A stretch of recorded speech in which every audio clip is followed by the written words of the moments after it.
जीवन जगण्यासाठी प्रत्येकजण धडपडत असतो, पण आयुष्य मात्र जगण्यासाठी फक्त एकच क्षण पुरेसा असतो.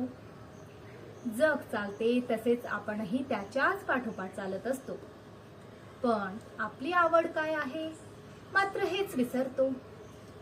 मोकळा श्वास घ्या जरा ह्या सुंदर विश्वात, नका लपू आपलीच कला मात्र कुठल्या कोपऱ्यात. आपलं आयुष्य आपल्यालाच सुंदर बनवावं लागतं, म्हणून तर आपले कलागुण योग्य त्या ठिकाणी मांडावे लागतात. नका करून घेऊ त्रास की जग काय म्हणेल. आयुष्य जगण्यासाठी आहे हेच तर जगाला दाखवावं लागतं. जगासाठी नाही जगायचं, तर आपल्या आवडीचा क्षण, आपलं जग सुंदर बनवण्यासाठी आपल्यालाच स्वतःसाठी आधी जगावं लागतं. धन्यवाद.